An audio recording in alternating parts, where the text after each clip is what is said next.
जिस प्रकार देश के प्रधानमंत्री मोदी जी का अपमान हो रहा है और बोल रहे हैं कि वोट चोर, तो क्या कहना चाहोगे इस बार? राहुल गांधी ने बोला था कि मेरे कान में एक 6 साल का युवा बोलता है कि मोदी वोट चोर है। ये नहीं पता 6 साल का युवा है, 56 साल का युवा है। मैं राहुल गांधी से ये पूछता हूं, तेरा लड़का कब बोलेगा? और पहली बात, पार्टी को तुरंत माफी मांगना चाहिए। ये लोगों ने अपनी मानसिकता दिखा दी। ये कहीं ना तो कहीं जिहादी मानसिकता के लोग हैं। एक जगह महुआ मित्रा जी, अगर मोदी जी वोट चोर हैं तो तुम्हारी जहां पे भी राज्यों में सरकार है वहां कैसे आ गई? मोदी के कार्यकाल में ही इलेक्शन हुए, वहां पे सरकारें कैसे आ गई?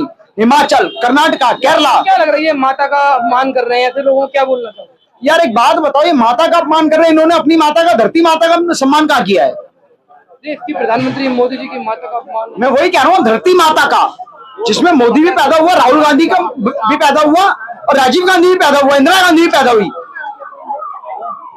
ये धरती हमारी माँ है, इसको माँ कहते हैं। ये अपनी माँ का सम्मान नहीं कर रहे तो धरती माँ का सम्मान नहीं करेंगे तो मोदी की माँ का सम्मान कहाँ से? क्या लग रहा है इस बार बिहार में किसकी सरकार बना हुई? क्योंकि इस बार एक हफ्ते से राहुल गांधी जी, आज तो अखिलेश जी भी गए हैं बिहार, तो क्या है मामला पूरा? देखिए ये मानसिक खतरा कराए हुए लोग हैं और ये जब राहुल डरता है ईवीएम को आगे करता है। इसकी औकात नहीं है कि ये चुनाव जीत सके। ये जिस तरह से आज ये बोल रहे हैं ना कि प्रधानमंत्री ने जो है ईवीएम हैक करी हुई है। पहले ईवीएम हैक होती थी, फिर वोट चोरी होने लगा, कुछ दिनों बाद बोलेगा जनता ही बेकार है। तो जिस तरह से इन्होंने जो प्रधानमंत्री की माता, स्वर्गीय माता जी को गाली देने का काम किया है, मैं कह रहा हूं कि कांग्रेस पार्टी को तुरंत माफी मांगना चाहिए। ये लोगों ने अपनी मानसिकता दिखा दी। ये कहीं ना तो कहीं जिहादी मानसिकता के लोग हैं। एक जगह महुआ मित्रा जी, जो हमारे देश के यशस्वी गृह मंत्री को कहती है कि गला काट के टेबल पर रख देना चाहिए, तो ये कहीं ना तो कहीं जिहादी मानसिकता के लोग हैं और इनको अब तड़प है कि प्रधानमंत्री बनना है इनको। मगर देश की जनता राहुल गांधी को निगम पार्षद भी ना बनाए। ये लड़के देख रहे दिल्ली में आके, दिल्ली में ये अगर है अपनी माँ का चला हुआ तो आए दिल्ली में कहीं चुनाव लड़के दिखाए। मगर भागता वायनाड है, भागता रायबरेली है, औकात है तो दिल्ली की कहीं विधानसभा से चुनाव लड़के दिखाए ना।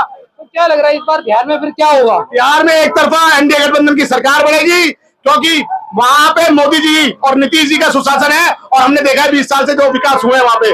आज जो ये न्याय यात्रा निकाले है ना, वोट अधिकार यात्रा, ये कहीं ना तो कहीं उस यात्रा के तहत दिखा रहे हैं कि भारतीय जनता पार्टी ने कितना विकास किया है।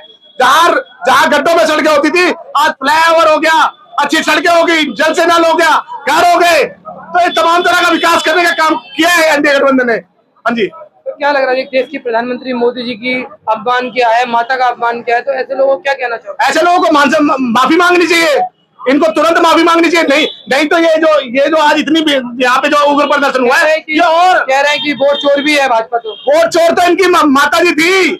ये कांग्रेस पार्टी वोट चोर है। जब 1948 में पटेल साहब को 14 और नेहरू को 1 वोट मिला था, तब इन्होंने चोरी करी थी। चोर तो इसकी दादी थी, जो 75 में जब इमरजेंसी लगाई, कोर्ट ने जो है इसके नॉमिनेशन कैंसिल कर दी, तो इमरजेंसी लगा दी। तो चोर को हमेशा चोर नजर आता है।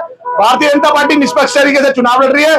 जिस भारतीय जनता पार्टी, जब कांग्रेस गठबंधन की सरकार थी तो भारतीय जनता पार्टी के पास जो सीटें थी वो 303 गठबंधन सीटें थी। और जब भारतीय जनता पार्टी को फिर लगा कि भाई अब चोरी करनी चाहिए, तो 240 पे आ गए। अरे अयोध्या जैसी सीट हार गए हम लोग, तो अगर आप चोरी होती तो अयोध्या क्यों हारते? तो ये इनका माइंड चोरी है।